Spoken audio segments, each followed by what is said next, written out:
Give them a minute to get settled in there. Hey, Catherine, it's been a while. Hello, Benita. I know. I thought it's the only way I'm going to say hello to you. So, hi. All right. Well, good evening, everybody. As a reminder, we are recording this meeting and we will post the meeting video and materials to the project website after this meeting. This is our April 9th, 2026 project or filtration project neighbor information meeting. My name is Benita Oswald and I coordinate the communications for the Bull Run filtration project. And on our agenda today, we have our Deputy Program Director, Michelle Cheek, who will be giving us a project, excuse me, a project update. Next will be Jonathan Blake. He is one of our pipeline construction managers, and he's going to give us an update on the pipelines. And then we have Tom Paul here, who is from the facility construction management, and he's going to be talking about all the activities that are happening at our site off Carpenter Lane. And then we'll have some time for questions, but feel free to raise your hand or type in the chat if you have something before then. And I guess we'll turn it over to Michelle.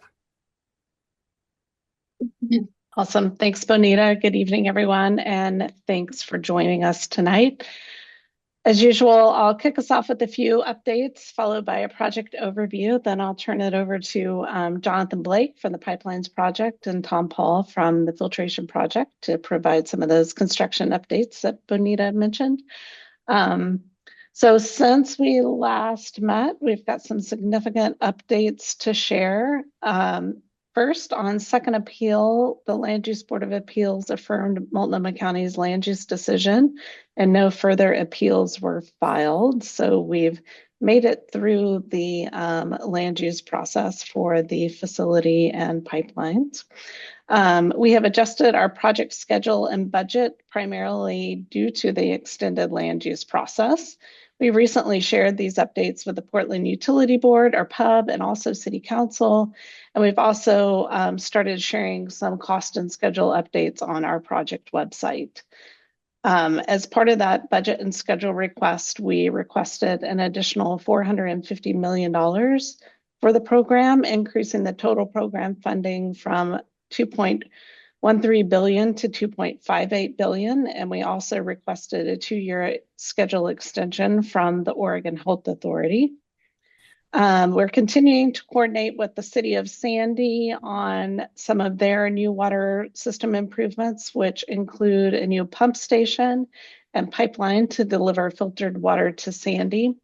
Sandy's new pump station is proposed at the filtration facility site at the northeast corner of the Clearwell. They are also constructing a new pipeline along Bluff Road between Proctor and Hudson, which I believe is nearly complete. And then we've also started some of the landscaping and restoration work at one of the Carpenter Lane properties for the project. Next slide.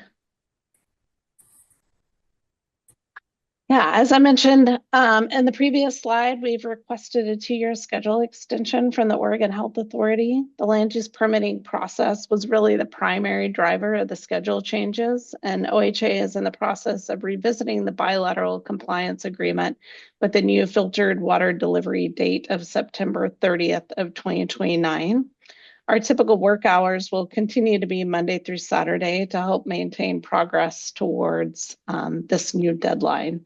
And you can see there in the graphic, we were about 9 months late starting construction, and then the construction start and restart was about 7 months.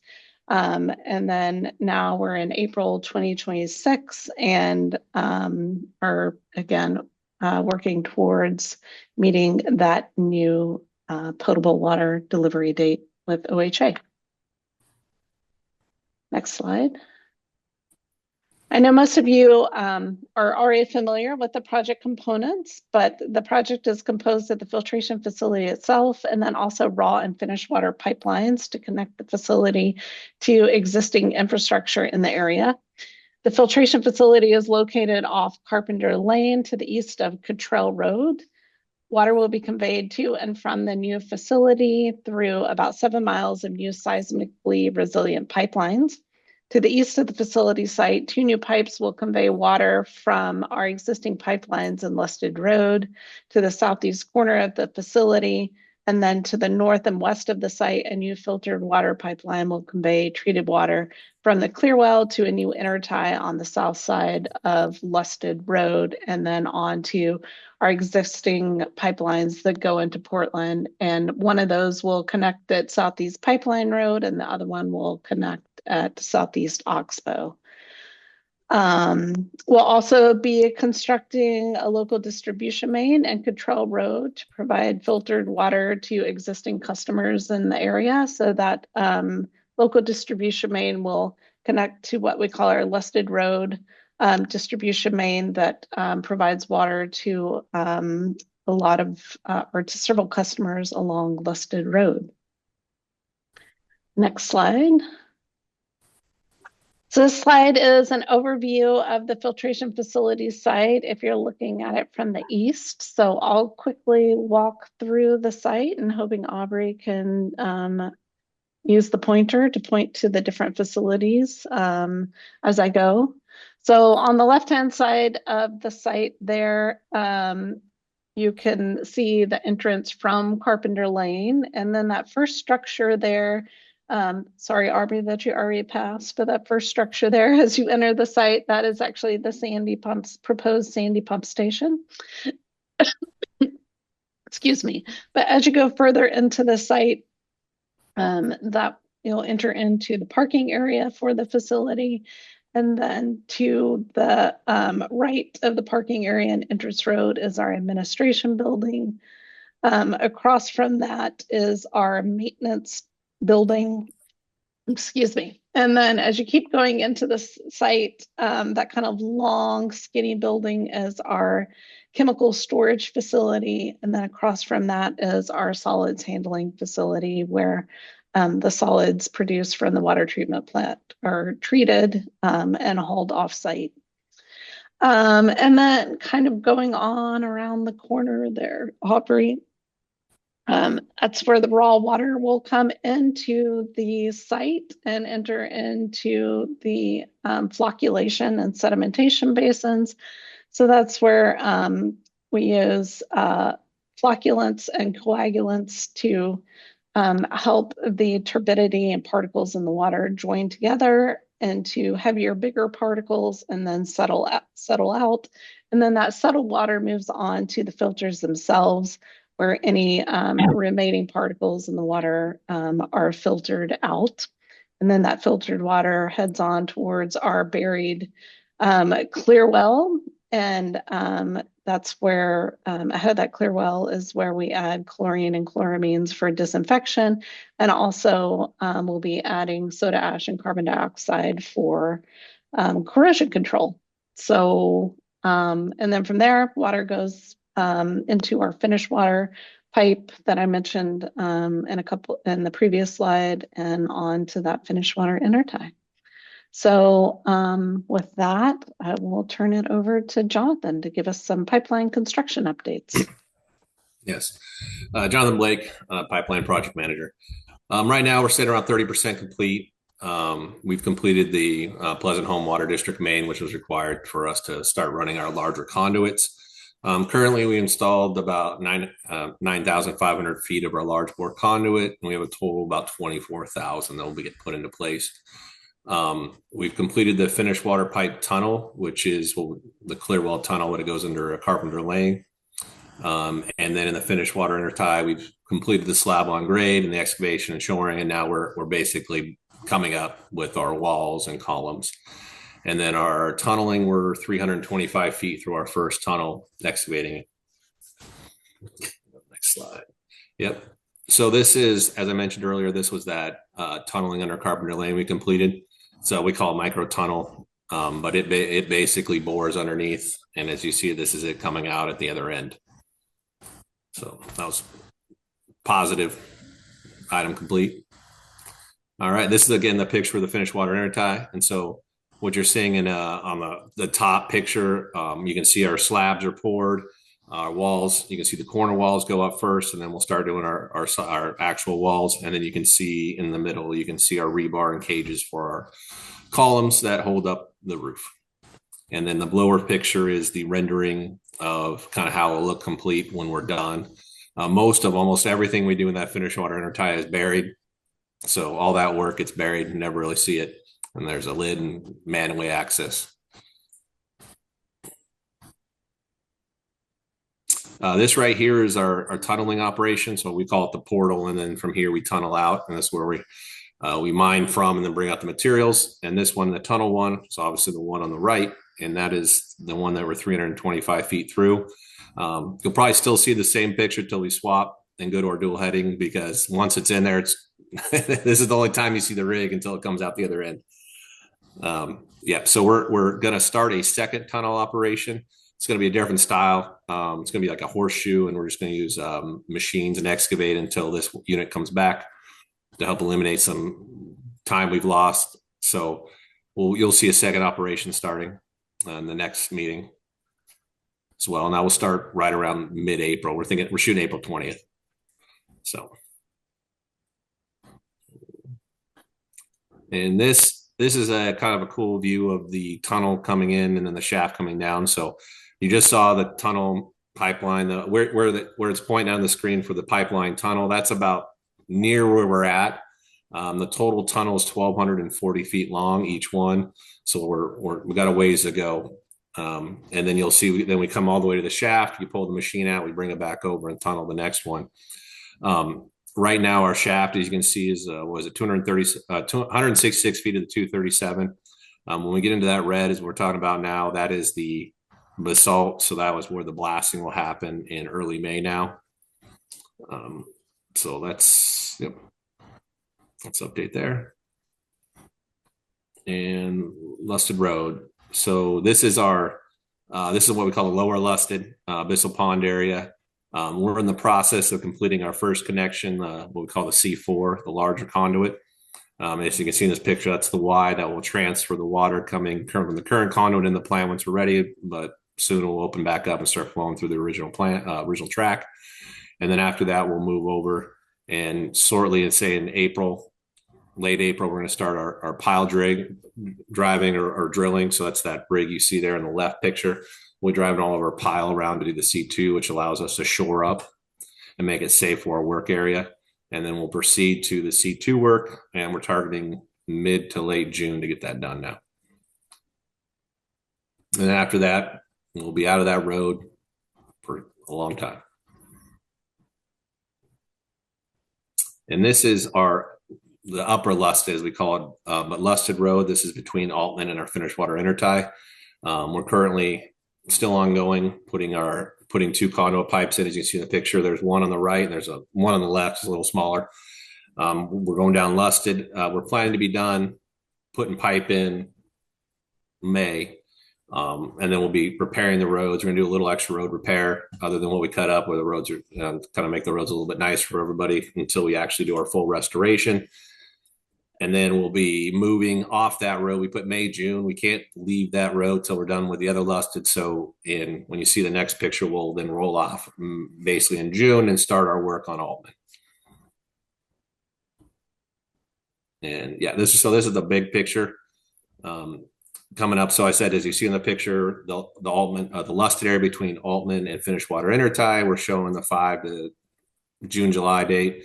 From there, we'll roll over and do. We call it the Oxbow. It's from the Oxbow connection. It's not the connection through the stop sign. And then there we'll roll up Altman, and we'll come all the way down Altman through early next year in reality. And then once we move off Lusted and we're off of the lower Bissell, or the lower Lusted and the Bissell Pond area, as we call it, we will then be back on Dodge Park. So we'll be on Dodge and Altman at the same time. We have our area, the last third, what we call the left-hand side of this picture, which is the west side. We'll be finishing that up. And then in August, we can start finishing up the little bit we have on the east side. So we got that pipe almost in last season and during our window, and we're just going to carry it on and then go up into the property where that tunnel took off, where that drilling rig I showed you earlier took off from. We'll tie into that pipe. And then we got all the way into summer of 27. We'll do Cottrell Road. But at that time, when we're doing Cottrell, we'll be off of Altman, and we'll be a little bit unlusted, and then Dodge will be off of Dodge. So,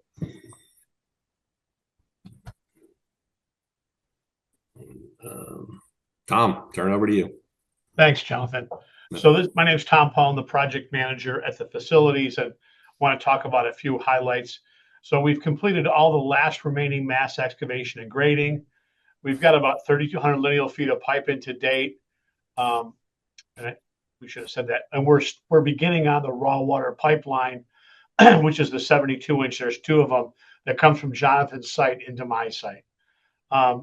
We have 5,600 yards of structural concrete poured to date, but today we poured 320 yards. So that number is going to go up radically during this next summer season. And then those of you that live on Carpenter Lane, if you're listening, we've shifted to 100% of craft and busing and van pools. So that's taken a tremendous amount of truck traffic or vehicle traffic off the road. And currently we have 232 craft on site. Wow. This is just a quick view. Is the picture on the left as Benita and Aubrey were speaking, the checkerboarded concrete, that is the clear well that will be under 3 feet of soil. And then up in the picture to the south is the chlorine contact basin. And then between those, there's what we call the 30-40 pipeline that feeds into the equalization basin, and then into the filters, and then into the flock set basin, and then into the rapid mix. And we eventually get to area 20 where we tie the 72-inch pipes in. So the job has been very dynamic lately. We've got a lot of folks on site, and we've got a lot of contractors working. So this is going to be a big summer for us. And go to the next picture if you want. So we're going to continue to pour concrete. Our goal is to get to about 1,000 to 1,500 yards a week. Right now, we've been banging around 750 yards a week. We've had some 1,000-yard weeks, but we need to continue to have that consistency. We're actually getting ready to pour the facility operations and maintenance building slabs, which is pretty exciting. Those of you, again, that live along Carpenter Lane, we're going to transition from generators to utility construction power. We're looking at the map. Our plan is to do that on April 11th. And over the course of the next 3 weeks, we will be starting to shut down generators as we come up on utility power. And then the week after next, we're going to be starting on the 108-inch pipe. This is the pipe that brings the raw water from the splitter box into the plant for treatment. Next one. And that's it. All right, so now we will take some questions or comments, feedback. You can raise your hand, you can type in the chat, you can also just come off mute. And it looks like Macy has some questions. Yeah, this is Macy Davis. Are you guys getting a lot of feedback? A little feedback. It'll probably help if everyone else mutes. Yeah, that would be great. Okay. Yeah, I'm not sure what's actually so funny. So we'll see if this works. No, okay. So this is my first time on one of these community meetings, and I appreciate the updates. Is it still bad feedback? It's gotten better. Like you have two devices, maybe. I don't. Let me try to join from my phone and see if that helps. Okay. Yeah, and just also everyone else make sure you mute. So if anyone else has something they want to say before I go, they can go ahead. I see Jennifer, you have a question? Yeah. My question is, when are the dewatering wells being pulled? I noticed that they're supposed to be pulled August of 26. Do you happen to know that, Tom? Jennifer, I can't guarantee you, but they will be pulled they won't be pulled in August of 26. Remember, we had this delay, and I think that's the old date. So it's more like August of 27 before they're removed. You guys are messing with water on my property. So you guys are at this, those wells are at the same level as my well. I'm higher up. And there is no water down where usually there is a lot of water in one of my fields. And Bonita knows, down by Ron Rudy. So I'm not happy about that. I had to put a 6 gallon a minute flow meter on one of my 125-foot well. And I'm not getting the water that I was. Yeah, I understand, Jennifer, that you had some people take a look at your well. Yes, I did. I had 2 people look at it. It was sucking air. Never had a problem before. You guys also looked at it.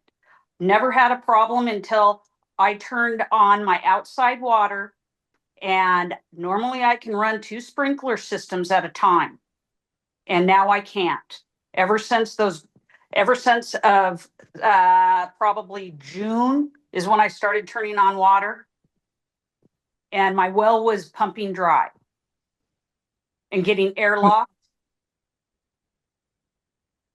We do have a claims process, and I think I shared that Bonita, website link with you. Yeah, that's a joke. It's an absolute joke.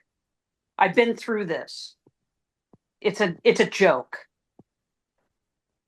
Well, unfortunately, Jennifer, it's the process we have to follow with the city.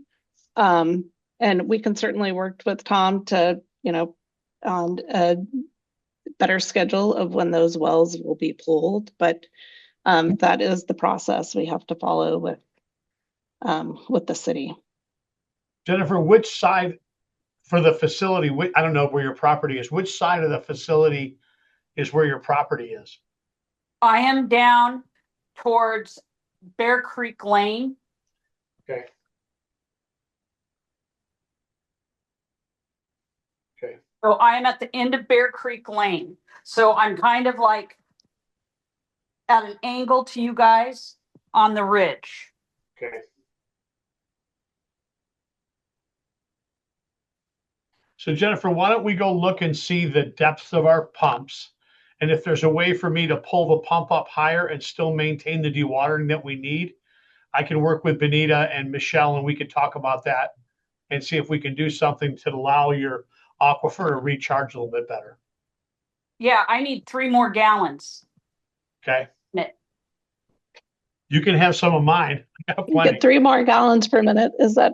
No, but maybe there's a Jennifer. way to pull it up higher. Yeah. Bonita knows my number. Okay. And my email. Okay. Okay, thank you. All right, you want to give it another try, Macy? Yeah. How's that? I joined from my phone. Much better. Yep. Okay, perfect. Yeah, sounds better. For some reason I was getting feedback on my laptop. Okay, so I have met Bonita briefly over the years, but my family and I live at 35075 Carpenter Lane, so just west of the filtration project in the yellow house. And the impact of the project that it's had on our daily lives has definitely been significant. And we understand the necessity of the work you guys are doing. We've accepted that it's ongoing. But we do have a few things that we are hoping to address in this meeting. And I don't know who the right person is to take this on. So I was hoping that this might help. One thing I wanted to address is speeding. I know you guys have taken action to put people on buses and vans and kind of decrease the number of cars, and we greatly appreciate that. And, there is a decrease. While there's still a lot of traffic, there's, definitely can see a decrease. I have 2 young kids who play outside, a 5-year-old and a 2-year-old, especially during the warmer months. And we used to have borders that kind of blocked our property off. A fence and some hedging that got taken out during the road expansion. but we really feel like the current traffic conditions are pretty unsafe. You know, the posted speed limit is clearly marked at 15 miles per hour. You can't miss the two radars, the multiple signs that Tom had put up in the past, but a significant number of drivers are still traveling well above that, um, often at speeds that are pretty inappropriate for residential dead end roads like Carpenter Lane. You know, as I was putting my thoughts on paper, another car zoomed by our house. And it's not an occasional problem, but the volume and the speed of traffic, they resemble that of a busy through road now, not a quiet country lane like what it was a few years ago. And I think this creates a really real and unacceptable risk for residents, especially children. And I hope this is an issue that can be taken seriously and addressed. I don't know if there's, you know, things you can do um, as you onboard new contractors, new employees, if, you know, I don't know what the solution is, but I would appreciate if it gets addressed. Um, one other thing is that at the beginning of the project, we were clearly told that the barriers that are on Carpenter Lane would be temporary and only necessary during the dirt removal process, when large volumes of trucks were moving through our road. And as you guys know, well, that phase is concluded as of a few months ago. And despite this, the barriers are still up, and we're now being told that they're going to stay in place until um, pretty much full project completion. I think it's until you get a certain permit. I can't recall what it's called right now. And that's a timeline that continues to be extended years beyond the initial timeline, as we saw in the beginning of this presentation. And our serious concerns about the barriers are that they're not present in other areas along the project route, raising legitimate questions about why Carpenter Lane is being treated differently. There's a significant eyesore looking at them, and they fundamentally change the character of our rural country lane, on top of all the other stuff that's already going on. But they directly impact our ability to enjoy our own property. You know, we used to really like sitting on our front porch with our kids, and we still do, but it's not really fun to sit there and look at barriers that are, you know, kind of painted over orange and white, sandbags all over the place, fall down if, you know, we have bad weather. They create access issues to our nursery fields. The small openings provided are not sufficient. I mean, today we got stuck in traffic, someone trying to get out and turn around the right way. So it makes routine access more difficult than it should be. And my husband, some of you know this, he works in law enforcement, and he feels this way strongly too, that they really don't provide any sort of meaningful safety protection. The current plastic barriers, they're not going to stop a vehicle from leaving the roadway. And if you've ever watched these residents walk up and down Carpenter Lane, they're walking in the road anyways. No one's walking in the barriers. You can't really walk side by side that well. And their continued presence creates an impression that the residents of Carpenter Lane really are being subjected to an unnecessary burden on top of what's already been an immense change in our lifestyle and our home enjoyment. And so, given these factors, we are formally requesting that the barriers be removed. So, hopefully that helps. Well, that's, maybe we should start with Tom on the speeding. Yeah, Macy, I'm going to have Benita make sure you have my phone number. Sure. And if you can tell me you see somebody speeding, we have cameras. And if Yeah, I can I'm aware. I send it to Skip currently, Okay. Hinkle, and I know not all of them are his guys, some are your guys, but if I had to sit there and send every single car that sped by, it would, and I do it when it's something, you know, especially egregious, but Well, we have a daily meeting. I will reinforce it with everybody on site, and I will make appreciate sure. And please feel free, you can get my number from Benita also. And if there's an issue that you need resolved, let me know. And getting in and out of your driveway, we can support that too. Just let me know where your concerns are, and we'll figure something out. Cool. Yeah, absolutely. It's really just a safety thing with the speeding. So as I see it, I'll let you guys know, but whatever you can do to proactively address it. You know, and I know you can't catch everyone and not everyone's going to listen, but you know, I have 2 kids and a dumb dog and don't want any accidents to happen. I don't have if they don't listen, they're not welcome here. So we have a really low tolerance for speeders. And if you're caught, then especially with delivery drivers, those are usually the culprits. we make Yeah. sure they're not allowed back on site. So Yeah, I if you help appreciate me that. with that size of whatever, anything you can help me with, I will get it. I Sure. will get it taken care of. Okay, I can do that. I can't deal with the pedestrian crossing stuff. That's more of a Well, Benita I think, answer. well, I think that's more of a Michelle question. She can address the pedestrian path. Yeah, Macy, I appreciate you sharing your concerns about the pedestrian path, and I understand you're making a formal request for us to remove that, but it is a condition of approval for our land use. And so it's a requirement by the county, so we just can't take them down. I would maybe encourage you to contact the county if it's something that you don't want and if the neighbors don't want. But it is something that we have to comply with as one of our land use conditions of approval. Yeah. And Bonita, you may have been in some of the meetings with the county and Bob, and I don't know if this has been brought up specifically before, but I would just, encourage you to contact the county if it's not, something that's desired out there. Yeah, it sure isn't. So I guess in the meantime, would love if you have a direct contact at the county that I could speak to. But if there are legal or regulatory requirements that mandate some form of barrier to remain in place, as I work with the county, my ask would be, this project has another 3 years at least. We don't want to look at this for another 3 years, at least not in the state it's at. That we ask that a more appropriate solution be implemented, one that aligns with the character of what used to be, a dead-end country lane. The current orange and white plastic barriers, they're secured with sandbags. They're not acceptable for where we live. And what the residents of this lane are already having to deal with on a day-to-day basis. So at a minimum, my ask would be that any required barriers be replaced with something that's less visibly obtrusive and more consistent with the surrounding environment. I mean, you guys said it before, we're already spending $2.5 billion on this project. What's a nicer looking fence if it's truly required for the next, to be up for 3.5 more years?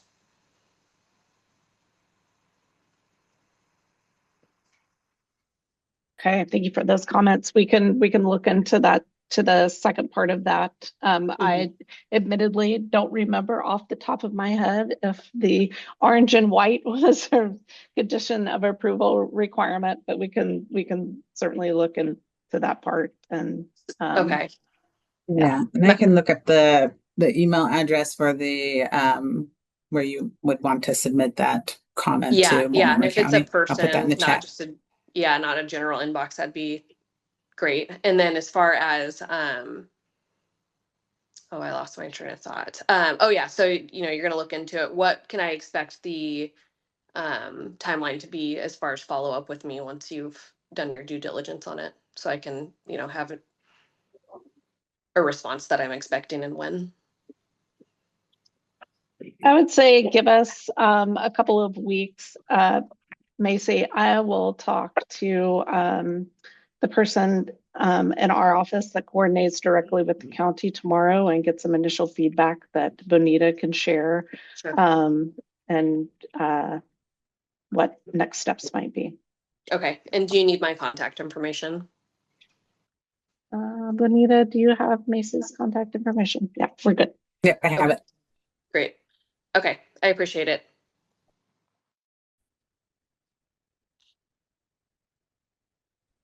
All right, I see Denise, you had also mentioned that your well was also sucking air. Yes, it Where are has you been located in the at? summer. I'm clear down on 302nd, near the Sandy River. And this started a couple of years ago. And I had been told that possibly an aquifer had been pierced when some initial wells had been tapped in that area. And we're working out we use the upper aquifer in Troutdale.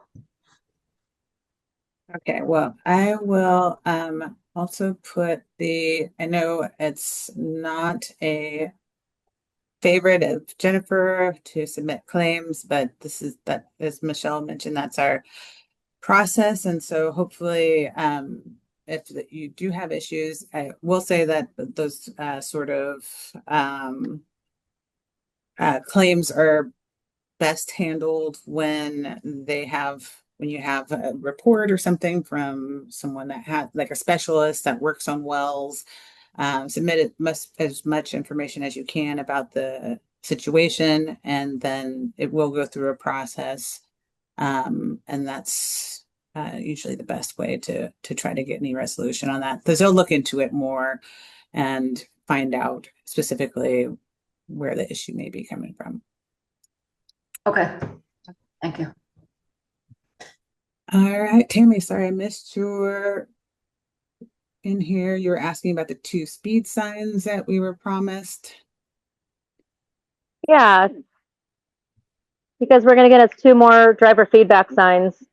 I don't know, we've asked every meeting since. We've asked Tom a year ago. I don't think they've ever materialized, correct? As far as I know, it's the cameras now that have taken that place, but Tom, maybe you can speak more to that. We have a speed sign or a sign that detects your speed going each way. Right, one each way. That's what there's always been. But we were promised early on, when your predecessor, Tom, was there, that there would be an additional sign each way. I hate to say, Tammy, I don't know about that, but we can. Again, if this is going to be a $3 to $4 billion project, what is an additional sign? And they should have signs on there that says radar, photo radar enforced. And that might help slow down people, because whose job is it to catch these speeders? Is it our job on Carpenter Lane? Like, we don't really have time to do that. But if you want to put us on the payroll, I'm happy to sit out there for a few hours a day with my radar gun. I do it anyways. I'd love to get paid. I will say, when they see me sitting out there with my radar gun and videoing them at the same time, they all slow down. Word gets around pretty quickly. Yeah. So it doesn't take much, but there's not going to be any intervention that y'all are going to be able to do, because it's just not on your top list of priorities. But it is, like Macy said, affecting our quality of life and the lives of the people out there. And if it's happening on Carpenter Lane, I guarantee it's happening on bigger roads too. And one of your people is going to hit and kill someone one of these days. So we want those other 2 driver feedback signs. There needs to be one. I've said this. When was the last time I was on a meeting with you guys? January? I said this in January. The one that's parked right out front, kind of in front of the ball field there at the Mackenzie house, between that and the R&H Nursery. That one needs to be pushed back down a ways, because the traffic comes around the corner and they barely get going. It catches them right at the end. And then, so there just needs to be a second one closer to the facility, and same thing coming back the other way. I think Macy can attest to that. People, they need to see it, not just as they're leaving the facility, they need to see it right when they pass the Davis's house. So once they pass the Davis's house, and that would be nice, because then our community cameras could catch their speed too. But I think just putting those signs that say photo radar enforced would help at least your people who aren't in your daily briefings, because I think we can all agree it has gotten slightly better, especially now without the dump trucks is bad there. The haul trucks going up and down, trying to make load after load. It has gotten slightly better, but the people who don't know, that aren't in those morning briefings, that aren't getting the word, they just need some visual reminders, and they blow right past a construction sign. When it says construction speed, they think that's for big trucks. They think that's for dump trucks and haul trucks and tractor trailers and equipment rigs. So it just needs to be all traffic. It doesn't even say construction speed. Speed limit 50 miles an hour, enforced, photo radar enforced. And park a cop out there once in a while. Do what they do at PDX. Park some empty cop cars there, and slow them down once in a while. Do some pop-ups, some random pop-ups. So that's just kind of tailgating on what Macy said about the speed. The other thing is the work hours. So why are buses coming down at 6 a.m.? What craft starts their workday before 7 a.m.? The craft doesn't pick their hammer up like this at 7 a.m., Tammy. So they have to get to their work area and prepare themselves to start the day. Does that take an hour? Because it only takes 2.5 minutes to drive down Carpenter Lane, and actually less than that at the rate some of these guys drive. I think so. The bus gets there at 6:15. That's a 5:45 bus that leaves the Gresham Park and Ride. Takes them 30 minutes. And then what they do is they start to fill out their paperwork for the day, which talks about their hazard recognition. They get the team together. They talk about what they're going to do. So it's a planning session as the day begins. So, I get that. You got your safety, your morning safety meetings, all that good stuff. These people are leaving at 3 and 4 o'clock in the afternoon because we stopped and asked them, what are your guys' work hours? And they don't say 7 to 6. Well, they're like, oh, 6:30 to 4, 6:30 to 4:30. I mean, the whole point of any person being on site down there is related to construction. If you read the language of the hearing officer's conditions of approval, it doesn't say noisy activities may start at 7 a.m. It says construction. So any reason that anybody is down there on site is related to construction. There shouldn't be anybody clocking in before 7 a.m. If that means they pick up a hammer and start swinging at 7:30, so be it. But again, we're just asking to protect our quality of life as we were promised in all these conditions of approval. And you guys just keep pushing that line, keep pushing that envelope as fast and as hard and as long as you can. And we're just kind of tired of it. So we're just asking that you respect those conditions of approval. There shouldn't be buses rumbling by our house at 6:05 a.m. And cars, they're still cars. I know you say all your craft is in buses now, but half those buses go by super empty. So I don't know why they're making so many trips when they're so empty. But again, they don't need to be going down there at 6:05, 6:10, 6:15. They should be entering Carpenter Lane at 6:45, dropping people off at their work site at 7. If that means Sammer starts swinging at 7:30, so be it. Because when they say hours of construction should be 7 a.m. to 6 p.m., you should work within those hours. Not get ready starting at 6 a.m. and then just be quiet after 6 p.m. and stay there till midnight. There's no reason for those activities, especially when everybody's leaving at 4 o'clock in the afternoon. They can work till 5 like a normal job.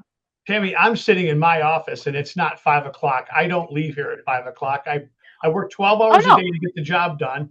And so we know a lot of you don't leave until 10 p.m. We see you too. Well, there's nobody here that leaves at 10 p.m. because I'm usually the last one out of here, and I don't leave at 10 p.m. But so the buses are coming in to bring the people in a timely and orderly fashion. When they come in, we are planning for our day to make sure we can execute the work as safely and with the highest quality possible. So I heard you the first time, Tom. I really did. Okay. I completely understand the language you're using.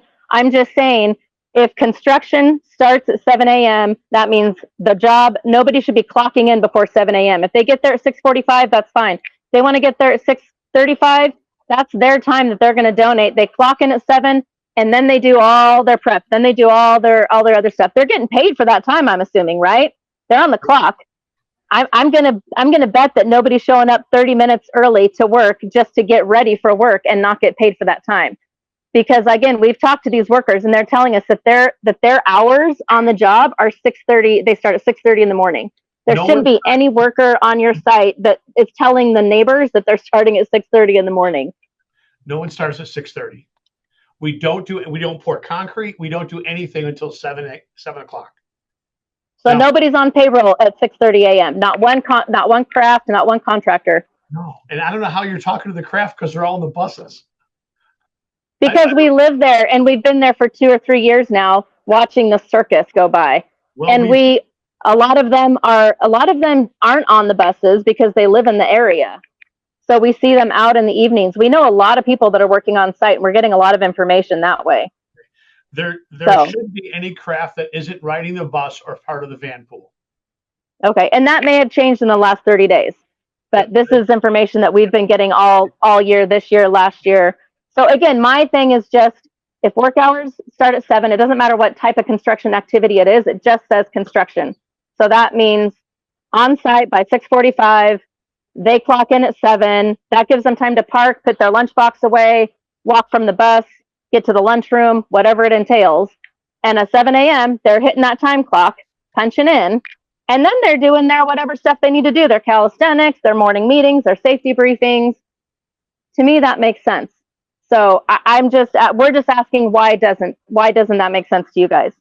We also would like to have you remind your contractors that even though they're not on the actual project site, they too are bound by those hours.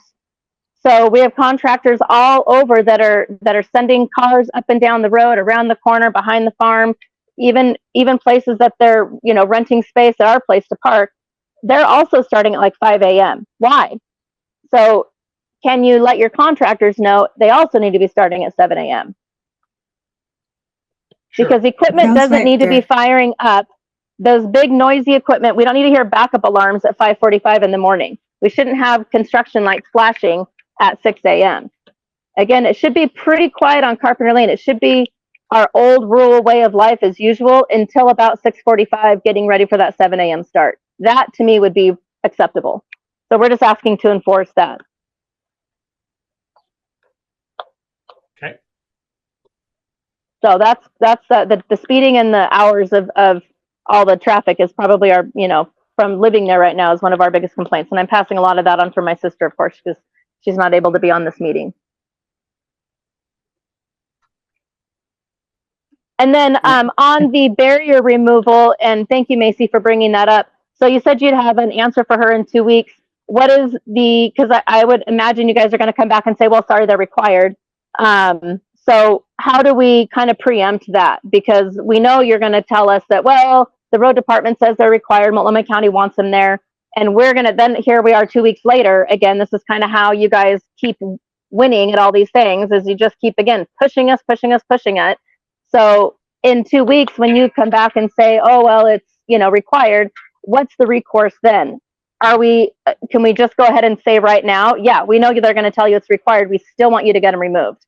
They were never on our road before. We could not remove those barriers. It is a condition of approval for our land use. It is not. It is not a condition of approval for your land use. I have read the conditions of approval from Liz Fancher and from Alan Rappleyea. It is part of your Multnomah County permit, but it is not a condition of approval for that permit. It is just something that they say you need to put up for ADA accessible path. So what we want you guys to do is go to Multnomah County and say, look, this is messing with the residents. They don't like it. They're the only ones that are using that street. Nobody wants these barriers there. We got to do something. Well, I can check and see if we have had that conversation with the county before. I believe we have, but we will. I will double check that, and that can be part of our response on the barrier. Yes, because I'm just trying to preemptively say, you just told Macy that you'd get back to her in 2 weeks, but I know exactly what you're going to say. So let's just get it out there right now. We need you to go tell them, we know that you guys said we would like an exemption. You guys are really great at filing as many permits for whatever new thing you want to do anyways. So let's ask, what do we need to do to get those barriers removed? That's what we want to know. What needs to happen to get those barriers? Do we need a variance? You can apply for a variance. It's very easy. You guys keep changing your permits anyways. So let's get those barriers down and get them out of there for the whole neighborhood. I did put the email address for the land use and transportation for Multnomah County. And I think it would be helpful if you had all of the residents on Carpenter Lane make these statements to the county. I think that would be helpful for us to be able to make a case for that. And we can see what happens. We can't make. We would be happy to sign a petition. That would be, but if you all could do that, I think that's going to be much more effective than us going there and asking them. So at least be some more ammunition for us. So we're happy to provide that backup, and yes, we're happy to provide that ammunition. But like I said, I just want you to be aware, instead of just giving Macy lip service and telling her you'll check into it, and then 2 weeks later say, well, sorry, they're required. Just let's just skip all that bullshit and get right to the part that we know we're going to run into anyway.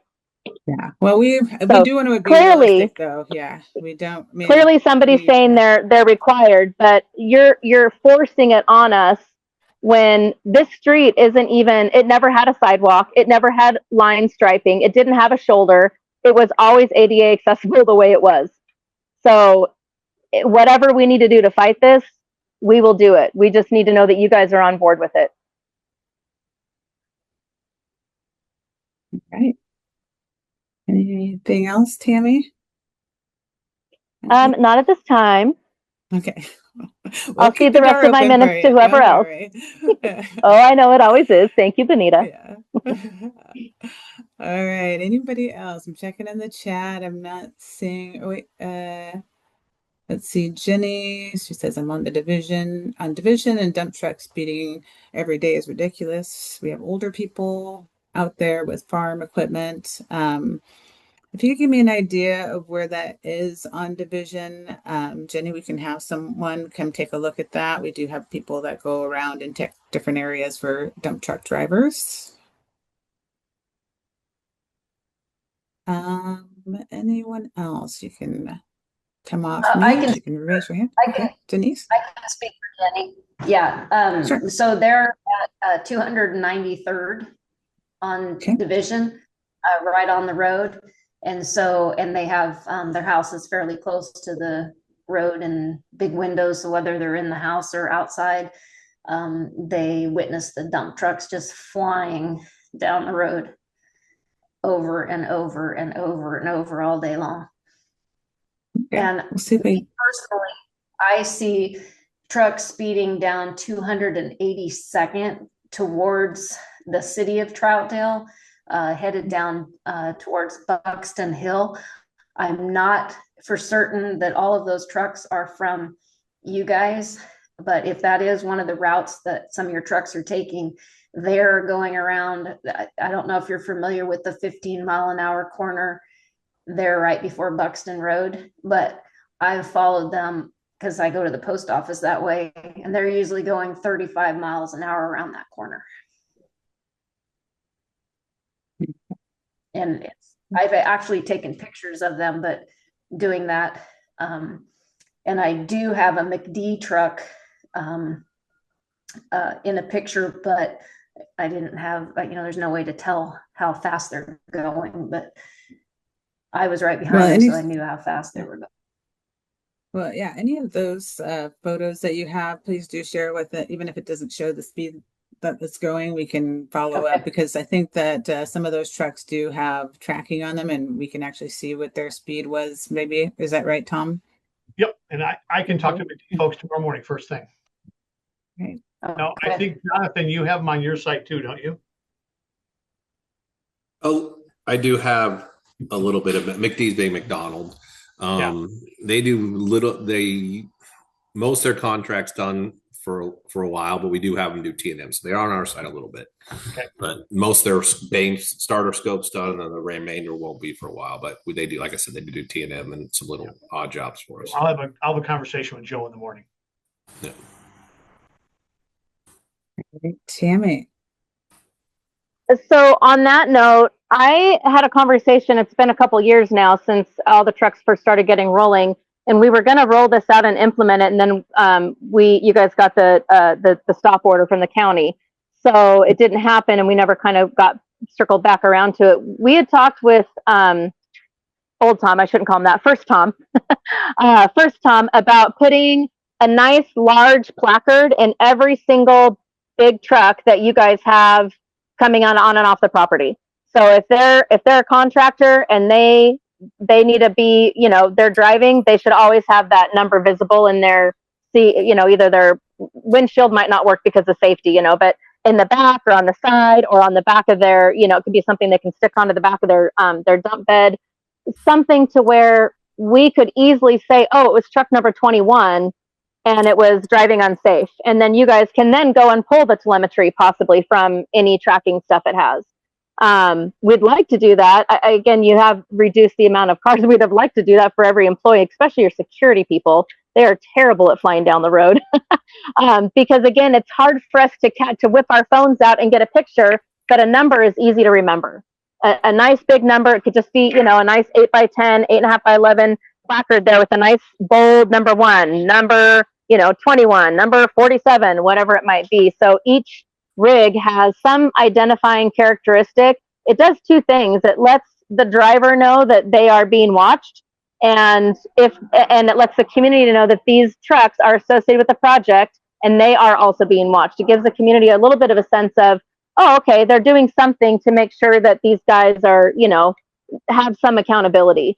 And I think that would go a long way, especially for the community people to know, oh, that was a Portland Water Bureau truck, and obviously not that it's owned by the Water Bureau, but we just call it PWB traffic. That was a project traffic, and I know I can call and say, hey, this truck was driving really unsafe. And if somebody was driving unsafe and they don't have a placard and we get a picture of it, then you guys can say, well, ooh, that is our truck, and they took their number out. So we can, kind of like Elkhorn used to undo all of their covers on their loads as soon as they would leave your guys' facility. We can report those too, and then you can handle that internally however you need. But you could also say, oh no, we pulled that up. We don't have that driver. That's not our company. That's not our contractor. So it would really help to differentiate some of the traffic that is so out of place for our area. We're used to semis and nursery trucks, but they're not ripping around because they've usually got a full load of trees and they've got, 5 nurseries they're going to. They're not going very far. These big trucks, and I know they'll be back again, even though we've got a little bit of a reprieve from them now.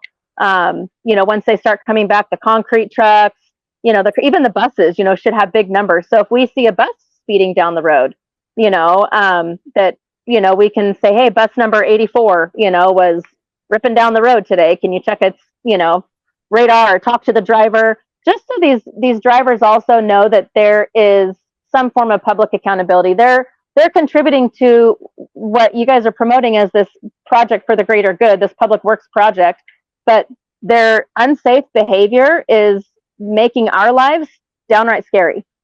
So I think some sort of a visible tracking system would be really nice. And me and Tom had started to talk about that in the past. We just never got circled back around to it. So maybe that's something we could consider as a solution.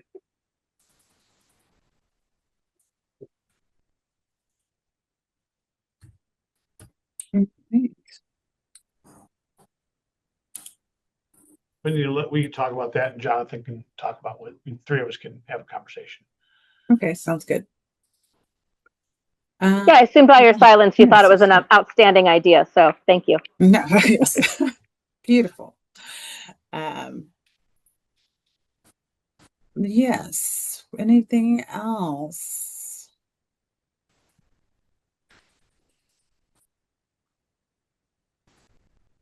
All right. Then I guess we will get moving on then to the rest of this show. And if you wanted to have regular updates about construction, you can visit our website at portland.gov/BRTP news, and you can update your preferences. There's a little graphic on there that shows you how. You'll scroll down to the Bull Run Filtration Project e-news options, and be sure to add water at info.portland.gov to your email contact list. And then we also have construction related texts, where you can sign up to get texts about lane closures or other construction traffic information. Just visit Portland, Oregon, or portland.gov/water/filtration text with a TEXTS at the end. And then those texts will come from a number at 833-858-2354. This is not a number that you can respond to or reply to. It's just simply sending out text messages. Know though, if you do want to cancel that text message, it will, if you have other City of Portland texts, it will also cancel that. So you'll have to re-sign up for those. Next slide. And then just for general project information, you can give us a call on our construction hotline, which is 503-823-1505. You can send us an email at bullrunprojects with an S at the end at portland.oregon.gov. Visit us at our construction website, and that's portland.gov/filtration construction. We also have meetings every month. Next 2 meetings will be a coffee with the contractor, and those are in-person meetings on May 14th and June 11th. And then July 16th, we'll be back online for this neighbor update meeting. Next slide, please. And that's all that we have today. So I appreciate you all showing up, and I hope you have a good evening. Oh, wait, Tammy, another question? Sorry, I know. I said I probably wasn't done. Real quick, with those coffee with the contractors, are they in Sandy or Boring? They are. Do you have locations for them yet? Grange.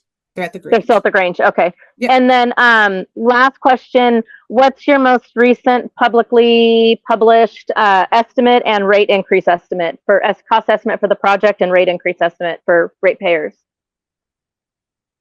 Do you want to take that? Or where can we find that information if you guys don't have it handy, because you never really seem to know?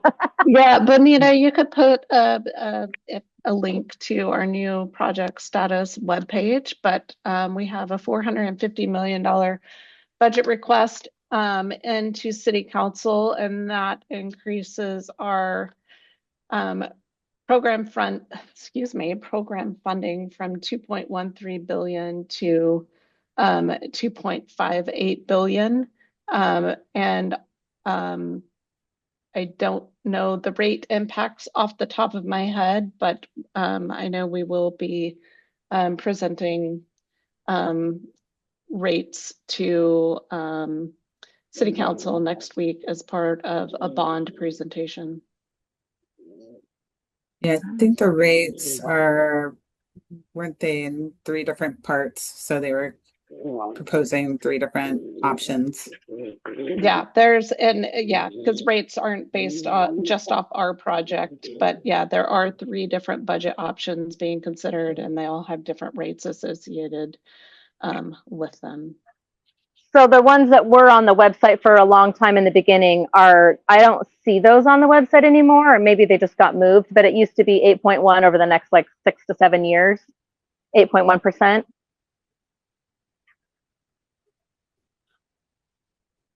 Or I guess my question is, are there is a rate increase projection somewhere on the website if I dig around? I don't know at this point because we're in the middle of the budget process. Okay, so maybe it was taken down. Yeah, it's probably been taken down while we're in the budget process, and it would be reposted back in July once the budget's approved. Gotcha. Okay, I haven't seen it on there for like a year, so I wasn't sure if it got moved as the website evolved. Okay, and that 2.58 billion includes everything. If the budget gets approved, that would include everything, including all your attorney fees up to this point. Yes.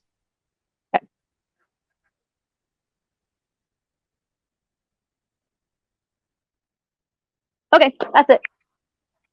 We're ratepayers too, so good to keep an eye on that. Sure, Tammy? I'm never sure, Bonita, but I will reach out directly. Yeah. Yes, girl, I sure do. Thank you. All right. Okay, well, thanks everyone. We'll see you next time. Thank you.